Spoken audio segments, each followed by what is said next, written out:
You're listening to Cinematic Adventures, proud member of the Misfit Faction Media Network. Good morning, Vietnam! I love the smell of napalm in the morning. You're gonna need a bigger boat. I feel the need for speed. Roads? Where we're going, we don't need roads. Snakes. Why did it have to be snakes? Badges? We don't need no badges. I don't have to show you any stinking badges. You make me want to be a better man. Nobody puts baby in a corner. I wish I knew how to quit you. Love means never having to say you're sorry. He's looking at you, kid. I've always depended on the kindness of strangers. All right, Mr. DeMille, I'm ready for my close-up. Would you be shocked if I put on something more comfortable? You know how to whistle, don't you, Steve? You just put your lips together and blow. I'm not bad. I'm just drawn that way.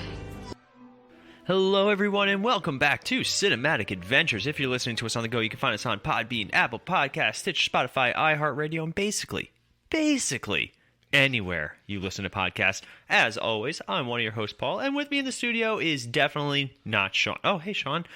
And it's Sean. Sean, how are you today? Am I supposed to be here? I don't know. My schedule's really weird nowadays. It is. I mean, Ronnie's here, but he's not here. Co-host Ronnie. You were going to say producer Melanie. I almost said producer Melanie's upstairs. Co-host Ronnie is sitting on the couch, definitely not doing show notes for our next episode. Oh, there you go. No, he's not. But so that's where we're at right now. I'm good, Paul. I'm feeling really festive. I totally forgot I asked you how you were doing, and it just did you ask how I was doing? I wasn't sure. Sean, how are you today? Show's off the rails already, but anyway. Thanks, Ronnie. Yep. Feeling really festive. Tell me about how festive you're feeling. Well, I'm feeling really good. We're literally less than a week away from Christmas. Yeah, and I still have Christmas shopping to do. How's that going? Not well. Not well? I mean, thank God for Amazon. Thank God for Amazon. Please sponsor our show. But anyway, so it is that time of the year. We're finally getting some cold weather too in New York because we were dealing with some 60-degry weather. I know, man, it was crazy. Yeah, but so as usual, all the Christmas shows and movies and TV things are all happening. Basically, ever since the Macy's Day Parade is kind of when everything Christmas starts. Wow. Unless you work in retail, they were selling Christmas stuff in like July. Well, that and then usually November 1st is when Mariah Carey comes out of hibernation. Sean, I hate that song. What is your favorite Christmas song? Well, that's tough. That is a tough one. Dominic the Donkey. Yeah. Sorry. Do you know what really sucks is Ronnie keeps saying things off mic, and we can hear him, but I don't know if it's picking up. Yeah, I don't know. That's so it's just dead silence on our end. And we just hear us chuckle. Yep. Well, me chuckle. Paul's just done. Yeah, Paul's done. What is my favorite Christmas song? You got this. It's going to be weird. I am a huge fan of Bing Crosby's Christmas in Killarney. That is just for some reason, I love that song. I feel like you just also went into the recesses of your mind to pick out the most random Christmas song. I was actually listening to it on my way here. Uh-huh. Yeah, sure. Wow. Okay. Less contemporary, less traditional, The 12 Pains of Christmas. Of course, that's where he goes. It is one of my favorite Christmas songs in the whole world. Sure. Oh, I love that song. Okay. Have you heard The 12 Pains of Christmas? No. It's almost like a parody of the 12 Days of Christmas. I kind of got that. And it's like, it lists all the things of annoyance during the holidays. Well, I'll play it for you after this. You'll really enjoy it. Great. But things that aren't annoying about Christmas are obviously the Christmas movies, the holiday movies, and we are excited to be talking about one that takes the traditional Christmas tale and adds a very unique spin to it. So today we are talking about Batman Saves Christmas. No, my notes are wrong. Oh, The Muppet Christmas Carol. Ooh, good choice, Paul. Thanks, man. I really just kind of announced it on the podcast last week and then put it on the Facebook page. I know, you kind of were like, I've decided this, we're doing it. That's what happens when you put me in charge of things. That's very true. Yep, but the movie came out in 1992. 29 years ago. December 11th, 1992. Buena Vista Pictures, and modest box office success and mostly positive reviews. It got a $12 million budget, but it made $27 million, and that's 1992, $27 million, so it's probably like $70 million today, I would think, in that range. Spider-Man sneezed $27 million. I was about to say, $27 million for Spider-Man is just probably in a theater alone. Seriously, though. But I actually remember seeing this movie in theaters. Did you see it in theaters? I don't think so, no. I actually remember seeing this movie in theaters, and just from the minute I saw it, I always just it just clicked with me. I mean, it's two of our favorite things. It's a traditional Christmas tale, right? And then it's the Muppets. You and I, we're fans of the Muppets. Oh, I love the Muppets. Yeah, like we thoroughly enjoy the Muppets. Love the Muppets. It's one of the few movies that when they tried to relaunch it was actually very successful with the Jason. What's his name? Jason Segel. Jason Segel. Yeah, I mean, we can get into like where the Muppets are now, which obviously is not as popular as they once were. Sadly, No. This movie is a turning point in the Muppets. It's not only the first Muppet film made after the death of Jim Henson, but it's also the beginning of the rise of Gonzo as like the main Muppet, you know, because when you see him in this Muppet Treasure Island, Muppets in Space, and even most recently that Muppets Haunted Mansion thing they did on Disney Plus, Gonzo's like the main character. Interesting. So Gonzo really begins to take over as the kind of it kind of reminds the me figurehead. Kind of reminds me of the Elmo taking over Sesame Street, you know, from Big Bird kind of thing. Oh yeah. Who would win in a fight? Here we go. Big Bird or Kermit the Frog? Kermit. Yeah, you Big think Bird's Kermit? a little slow. Big Bird is a little slow. Ronnie is also making derogatory terms about Kermit back there. Wow. Okay. Save it for MF Uncensored, buddy. But yeah, all right. I'm gonna try and do some more of those fight things. I just feel like I feel like Big Bird would be like, you know, bleeding and like on the verge of death before he realized he was in a fight. I feel like Kermit would go for like the Achilles or something like that. I think Kermit learned a lot from Miss Piggy. Like he'd knock Big Bird out with the Cheeto banjo. chop, you know, like, you know. Oh yeah. You know, I agree. Because that's a domestic, you know. It's a very domestic very violent toxic relationship. Yeah, she's brutal. Yeah, he's a battered housewife. Oh, he's Who'd win in a fight? I know. You love these. Miss Piggy or Oscar the Grouch? They're both the angriest characters in the franchises. I mean, I don't know. I think Oscar the Grouch might win, but I wouldn't Does put he? it past Miss Only if he Piggy. comes out of the trash can. He comes out of the trash can. Yeah, but I think in the trash can, Miss Piggy's got it. And she'll make like a comment about taking out the trash. Yeah. Gotcha. Yeah. But so this was also like this. Was the Muppet Show still going on at this point? No, it was Muppet Show was from the 70s. Yeah, well over. You know, the Muppets were basically for those of you guys who don't know, which God help us, the Muppet Show was basically a Saturday Night Live with the Muppets. It was a variety sketch show. And we've said this in numerous episodes, you know, I always think the time when we grew up was a great time because the Muppets were still fairly popular. You know, you had the Muppet Babies. Muppet Babies was on television. You had the Muppet Show in reruns on television. You know, the movies were out on VHS. And this was the first theatrical release Muppet movie in almost a decade, because I think like Muppets Take Manhattan was like early 80s. So it just came out at that right time, and it was also the beginning of the partnership with Disney. Backstory to that, before Jim Henson died, he was on the verge of selling the Muppet Company to Disney back in like 1989 for like only $100 million. It's crazy. Which, I mean, again, in 1989 was probably like, you know, basically $500 million at that time. But now you look back and go, that's it? That's all they were going to give them for the Muppets? So there's a lot of fun, interesting backstory with that. And again, the Muppets, Disney didn't actually own the Muppets till early 2000s, but they would distribute the two movies, this and Treasure Island.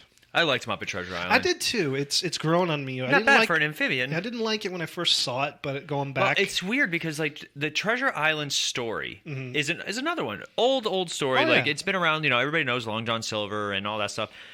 And then they make all these remakes, like they did Treasure Planet, another movie that was a bomb, underrated though, and it's got a huge cult following. Huge following. If we ever do like a pirate month. That would be a fun one to talk about.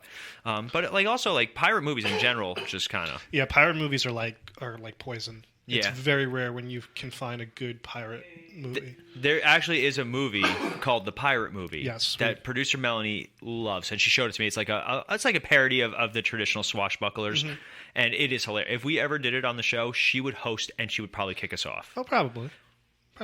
Mel. No. So like the Muppets did a lot of really good work at this time, and I think the fun of them.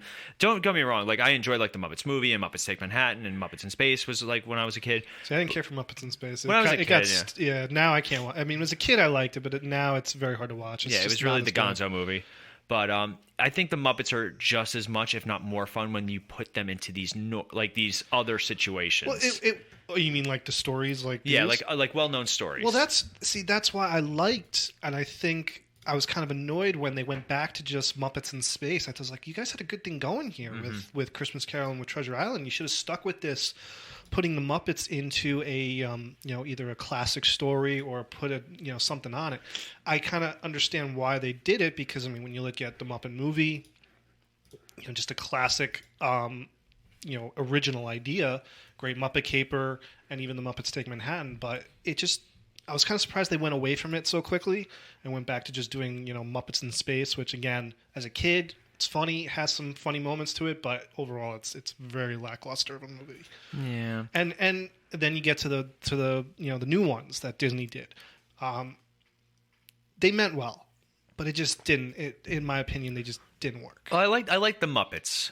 It has moments, but it's as a whole though, something was missing. But I thoroughly enjoyed it. I liked the Muppets, and I thought that introducing Walter was a great character, and then they did Muppets Most Wanted, which was incredibly forgettable.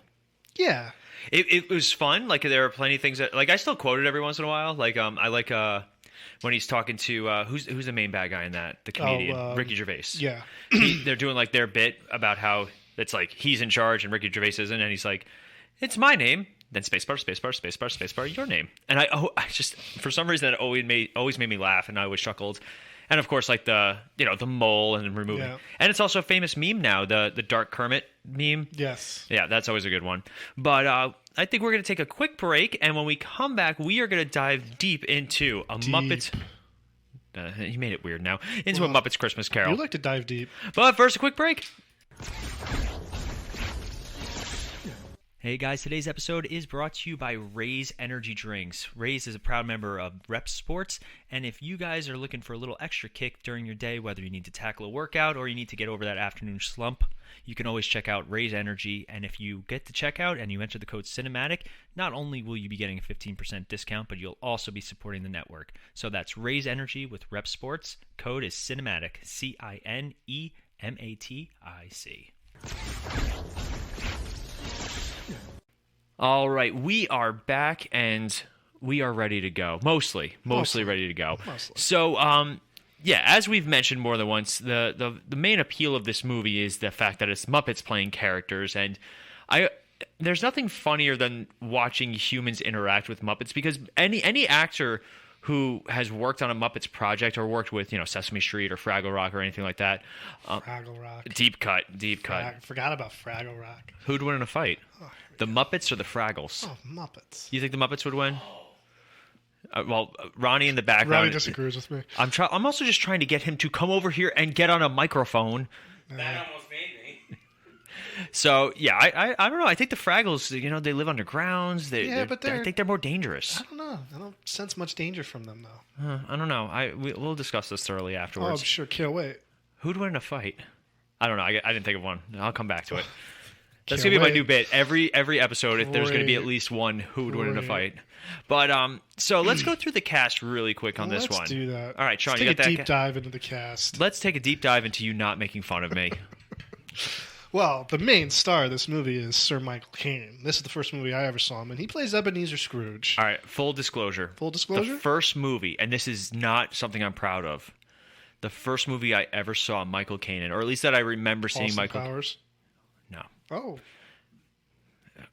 Miss Congeniality. Really? That's the first movie I can remember. You saw Miss Congeniality before Austin? That came out before Spy Who Shagged Me? Yes. Spy Who Shagged Me, Goldmember? Yes.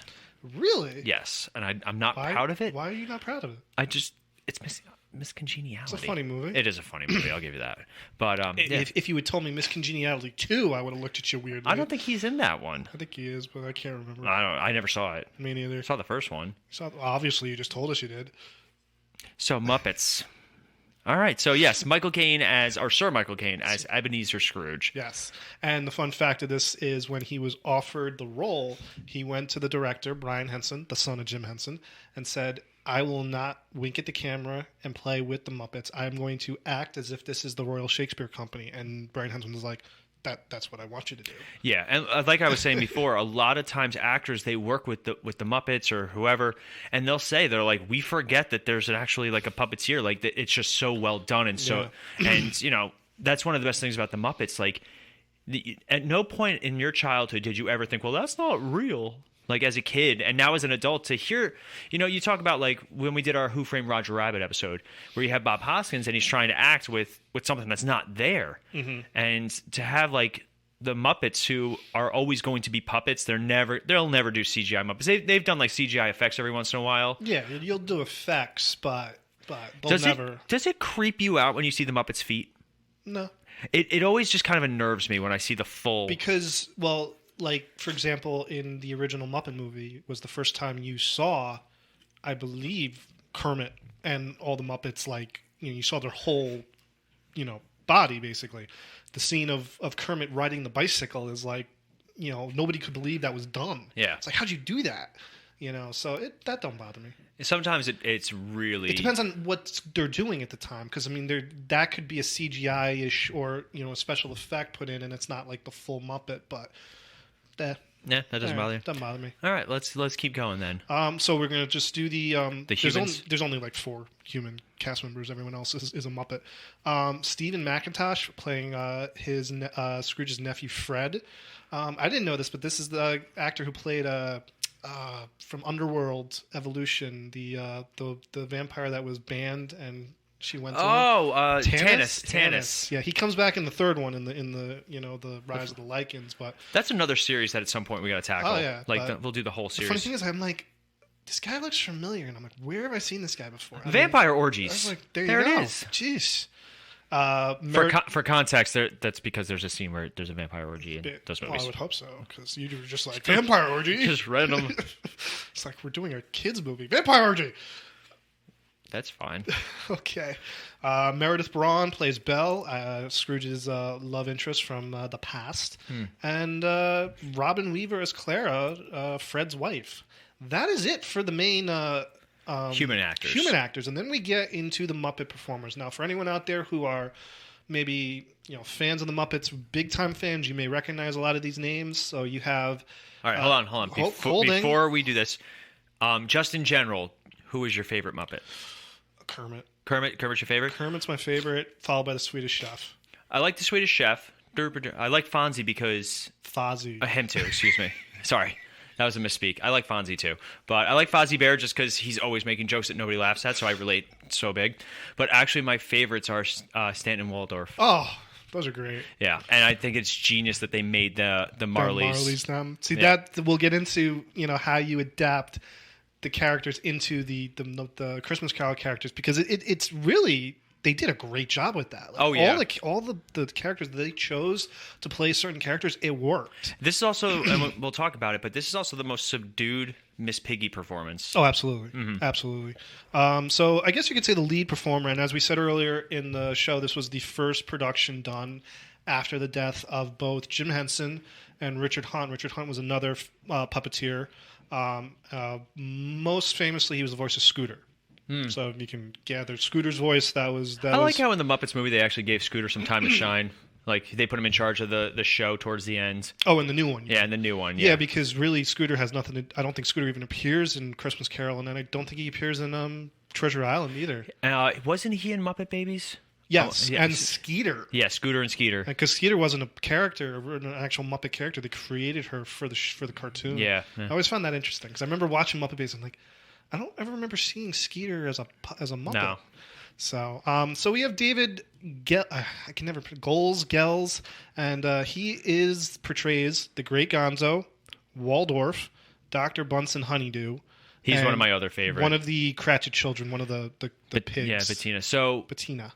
Now, also, the Muppets are playing characters. So they're playing the Muppet playing the character. So Great Gonzo is Charles Dickens, the narrator of the story. Waldorf is Robert Marley. I always thought that was funny. Dr. Bunsen Honeydew plays the charity collector at the beginning. They're another pair that I always loved. Dr. Beaker and Dr. Beaker. Dr. Beaker. He is a doctor. I always forgot what the doctor's name was. I always remembered Beaker. Yeah. I always forgot Bunsen the other. Honeydew. Yep. Like the Bunsen burner. Bunsen burner. There you go. And then we got Steve Whitmire, and he is the man who took over Kermit the Frog from Jim Henson. Kermit then is playing Bob Cratchit.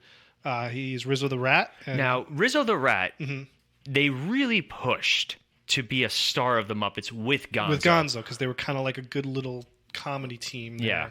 Because I think Rizzo had a big role in the Muppets Take Manhattan. Not like a big role, but he was become a bigger character by that point. And then they just something worked between the two of them in this. And then now Rizzo's not a character because when I watched that Muppet Haunted Mansion, it was the crab character, the shrimp. The shrimp took over Jacques. Yeah. So it's interesting, like where they're going with the characters and how they are standing in the Muppet organization. Rizzo the Rat basically plays himself. He is the co-narrator of the story.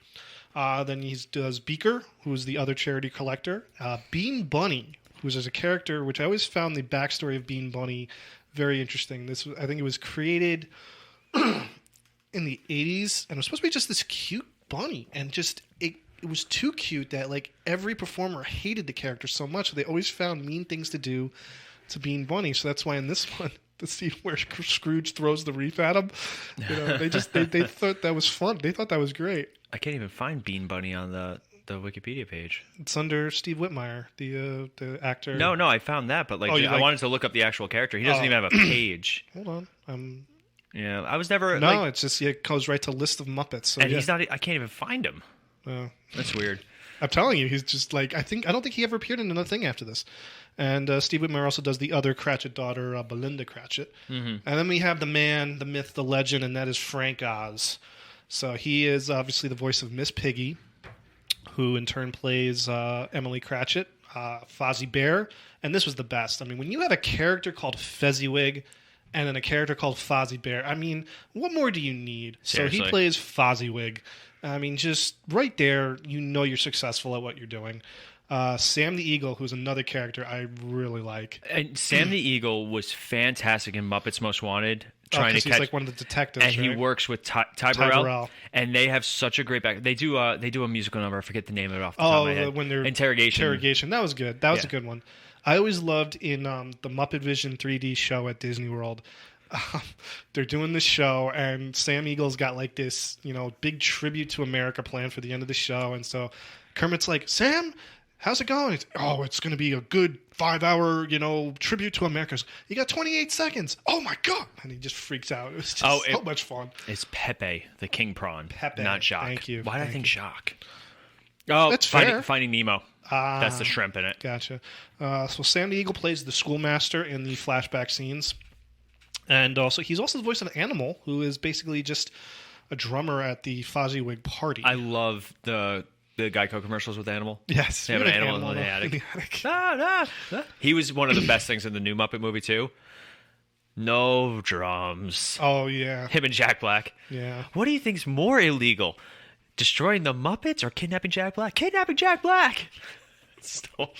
And lastly, we have Jerry Nelson, who is the voice of Robin the Frog. All right, who'd win in a fight? Robin the Frog or Scrappy Doo? I feel like Scrappy would win that. He is quite scrappy. He's just annoying. Oh, everybody hated Scrappy. I despise Scrappy. And I think there was nothing better than making him the villain. The villain of the Scooby-Doo movie. That was a great payoff. I have to admit, because everybody hated Scrappy. Yeah, because it was just a stupid character. So Robin the Frog plays Tiny Tim. He voices Lou Zealand, playing himself. He voices the other old man Statler, who is playing Jacob Marley, and Fozzie Bear's mother, Ma Bear. And he's the voice of the Ghost of Christmas Present, who's an original character.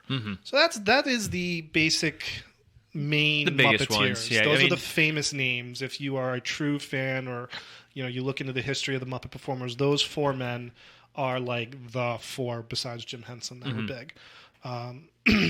So yeah, that is the cast. Of So the Muppet we're Christmas not Carol. going to go through the entire plot like we typically do No, because it's such a well-known story. I mean, really. you have movies like this. You have Scrooge. You have the traditional Christmas Carol. Like everybody knows the story of A Christmas Carol. And it's funny how each interpretation may change it up just a bit, but not by much. It's always the exact same basics. You have Ebenezer Scrooge, who's the tough businessman who hates Christmas, your bah humbug type guy, and he's visited by 3 different ghosts to show him how his life was, how it currently is, and how it could be if he continues on this path. And I mean, that's really... And then he changes his ways at the end of the movie. Yes. I always... and this is weird, I always judge a Christmas Carol performance by the Jacob Marley scene. That's always my favorite moment. It sets the tone because it's a scary moment. I mean, if you truly can scare the audience, you're doing a great job, because that's what the Jacob Marley character is supposed to do. I loved this one because, again, you're getting that boo moment when the door knocker turns into the puppet head of Jacob Marley. So that's a creepy moment. And then the two of them, are doing their normal banter. It's like, save comedy for the bears, Ebenezer. And then they bust out into their song, Marley and Marley, which is a great song. We'll get into the songs in a little bit. And it's just a fun, enjoyable moment, but still being fairly creepy at the same time. But like the Jim Carrey one, like that was creepy. The Jim Carrey one was terrifying. With Gary Oldman as the Jacob Marley character. Ooh. There are some good ones. The 1951 interpretation of Christmas Carol is one of the best Christmas carols you'll ever see. I highly recommend it to anyone who hasn't seen it. But that's always for me. It's like, if the Jacob Marley scene doesn't like creep me out, like I usually won't stick with it. I'll be like, okay, I'm done. Yeah, because in all honesty, it's supposed to really stick with the viewer, and it's supposed to put them in that. We're supposed to relate to Ebenezer Scrooge, which is the hardest part, because not many of us are like billionaire Victorian England cranky people.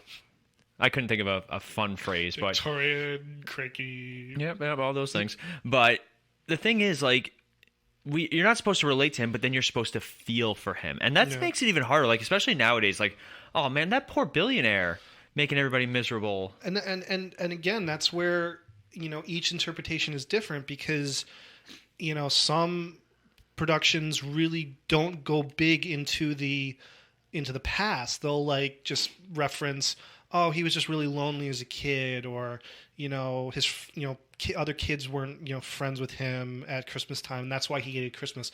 And then you get another production where it's like, his mother died in childbirth, so his dad hated him. His sister dies in childbirth on Christmas Eve, so that's why he has a bad relationship with his nephew. His business partner Jacob Marley dies on Christmas Eve. He takes over Jacob Marley's house after he dies. I mean, like, he is not a good person. Yeah. I mean, things have happened to him. You feel bad for him at certain points, and then there's other times where you're just like, wow, you suck. So, like, it really depends on the interpretation, what you see in terms of, okay, do you feel for this man? Do you not like this man? Now, with this one, they kind of diluted a little bit with, again, as a kid, he's just really into his work. He doesn't want to hang out with other kids. But and then you get the scene with him and his girlfriend, and where he like breaks up with her because he's just become obsessed with money, and he doesn't have any time for her. And she goes into this song. I mean, it's like it's one of the more, heartbreaking songs. Like, she's in love with him and he doesn't love her anymore. And then Michael Caine starts breaking out into tears, and you're just like, oh, God, it's okay. It's all right. We're okay. Jeez. One thing that they definitely do with the traveling is they bring Gonzo and who's the rat? Rizzo. Rizzo. They're constantly along for the ride. Now, again, they're not seen by anybody. Like, they're obviously seen by people, but like not by Scrooge. Yeah. So there's some funny moments there. Like, the banter between the two of them is great, because Gonzo's literally verbatim telling the story of A Christmas Carol, and Rizzo's like, how do you know this? He's up there. We're down here. I was like, I don't know to tell you. I know the story. I'm Charles Dickens. It's like, Charles Dickens doesn't hang out with a rat. It's like, well, I don't know what Charles Dickens did in his spare time. I thought that was inspiring. Because I read the original idea was different Muppets were going to be the ghosts, and Gonzo was going to be the Ghost of Christmas Future, and just have him shrouded with his nose coming out of the... Oh, that'd be funny, actually. But I think making the Ghosts original Muppets I agree. was a much better idea. Much better idea, and it worked. It made the story more, not believable, but like, I guess the word I'm looking for is just, made the movie more true. And more unique in regards. Like, in all honesty, especially the ghosts, like doing Stanton and Waldorf as the Marleys, that one was good. That was perfect. That was because that's just them. They're the best audience surrogate you could possibly ever imagine. And it's the one time where you're like you literally added a character to a story that doesn't exist, but it worked. It only worked because it's the two of them are a duo. You can't split them up. I mean, if they had done like Fozzie and like Gonzo as the Marleys, that would have been weird. Like, why? Well, it's like Goofy as Jacob Marley in the Mickey Christmas Carol. It actually works, though, but it's like Goofy. Okay, but it worked. Who would win in a fight? Goofy or Fozzie Bear? That's tough. That is a tough one. They're both stupid. But I feel like I feel like one of Fozzie's bad jokes would somehow win it for him. Like, I don't know. I feel like Goofy would laugh at his jokes. I feel like they would actually just end up not fighting. I just feel like they'd be friends. And plus, like, Goofy could take a wallop. Like, that's true. You see him in some of those Goofy. Nobody takes a beating like Goofy. That's true. According to Roger Rabbit. So I don't know. I think it'd be a tough one. But also, like, Fozzie's still a bear. That too. Yeah, like even panda bears, as doofy as they are, they're still bears. They'll tear you apart. But yeah, that was a good one. Yeah, well done, sir. Yeah, Ronnie didn't get off his phone for that one. I got to think of a better one. No.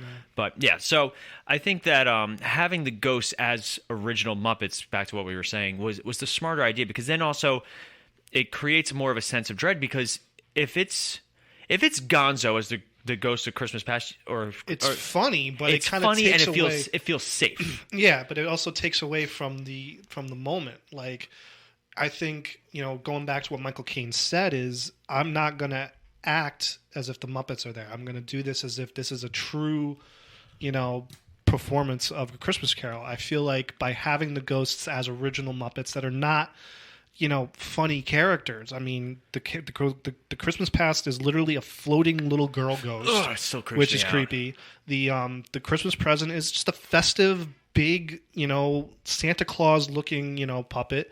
And then the future is what it is in every interpretation, is just a shrouded skeleton. It is terrifying. And I think that's another thing. They stuck to it, and it worked. Had they done one of their actual Muppets as one of the most terrifying ghosts in movie history, the Ghost of Christmas Future, it would have... I think it would have done something bad to the Muppet. Like, people would have just remembered that. Yeah, no, I agree with that. You would have had that one moment where you might have laughed because Gonzo's nose is sticking out of the hood. Okay, that's funny. But then where do you go from there? Especially considering the serious topic matter. The character doesn't speak. So you're going to waste Gonzo on that character. And I don't know who actually came up with the idea. It's like, you know what? Why don't we actually have a narrator, and why don't we make Gonzo the narrator? Make him Charles Dickens, and he's narrating the whole story for us. This way we can get some of these classic phrases from the book into the movie.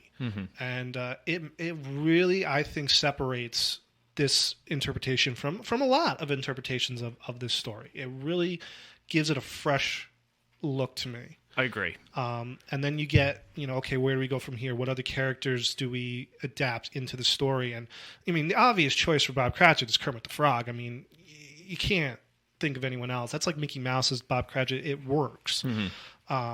Miss Piggy as his wife, Emily. And then it's just, and again, as we said, Fozzie as Fozziewig. But, everyone else is kind of just implanted into the story, and, they all work. I mean, Bunsen Honeydew and Beaker are the charity collectors.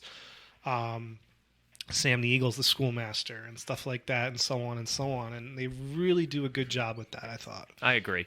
Any other fun behind-the-scenes stuff we got? Because, in an interview, Kermit the Frog stated that the most important piece of acting advice he ever got was from Sir Michael Caine, and it was... Don't blink. Never blink. Never blink. But like you talk to a lot of the people from this movie, like especially Michael Caine. He says it's one of his favorite roles. There's a trivia here that Michael Caine did not know that this was Brian Henson's first ever directorial job until like a couple weeks in. And he was very impressed with him. And obviously Brian Henson went on to direct the next one, Muppet Treasure Island. And for anyone who hasn't seen it, it depends on who you ask. He did the Happy Time Murders that came out a couple years ago. I still haven't seen it. Which was just an absolute over-the-top... I mean, his father probably would have loved it because his father was into, like, weird experimentation and stuff like that. So, like, I feel like that movie would have been fine for Jim Henson. Yeah. But it is so over-the-top and just messed up. But it's hysterical. I've heard. There are some funny moments in that movie. I love it. In terms of other stuff, again, as I said, it's really the beginning of Kermit sort of taking a backseat as the main character in the Muppets, and it feels like he has ever since. And it's funny because you could say that for this particular production. Well, he's playing Bob Cratchit. Bob Cratchit's not the star of the movie. Mm-hmm. Okay, fine, makes sense. Then when you get to Muppet Treasure Island, he plays the captain, and the captain doesn't appear till like a half hour into the movie. It's Jim Hawkins, the lead character, and then Gonzo and Rizzo again. Mm-hmm. So, and then Muppets from Space, it's about Gonzo.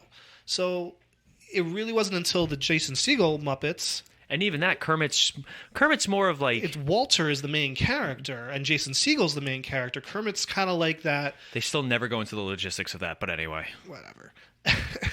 So many questions. But you could sense they were trying to get back to Kermit being the main guy in that and stuff like that, but just, again, something was missing with those. They meant well. I'm not going to take anything away from them. They meant well. And you know what it is? The Muppet movie was made by a Muppet fan. And that's the most... Jason Segel was a very big, huge Muppet. Even in Forgetting Sarah Marshall, the whole Muppet... Dracula. Yeah, that was all an homage to the Muppets. Yep. And he actively worked on that film for so long, and you could tell that the sequel was literally what it was in the credits. Like in the opening number, they make fun of sequels. Yes, how it's never quite as good, and how they're just waiting for Toy Story 4, and how they just want to make some money. Like that's what the Muppets do best, though, that meta commentary and that meta humor. And that's why I think stuff like this really works for them. And I think if they were to do more with this, like I didn't see the Muppet Haunted Mansion, but I heard it was fantastic. It was all right. I heard it from everybody else that it was fantastic. All right. I mean, I watched it. I laughed at certain moments, but again, it wasn't like... It didn't blow me away. The Muppets really lend themselves to when they do that sort of parody, right? Space Jam, A New Legacy, tried really hard to do that. Well, a good example is if you go to Disney World now, in Magic Kingdom, in the Liberty Square land, they have it's not a stage show, but basically in the buildings around the land, the Muppets appear and they sing songs about American history. Mm-hmm. It's not groundbreaking or anything like that, but it's just, again, trying to keep the Muppets relevant. Because if you go to I still call it MGM. It's no longer MGM. It's Disney Hollywood Studios. Muppet Vision, it's so dated. But it's just such a staple. But it's a staple, and it's one of those rides, in my opinion, I'd be extremely upset if they got rid of it, because but I also don't want them to change it, because nothing against the Muppet performers of today. It's just not the same.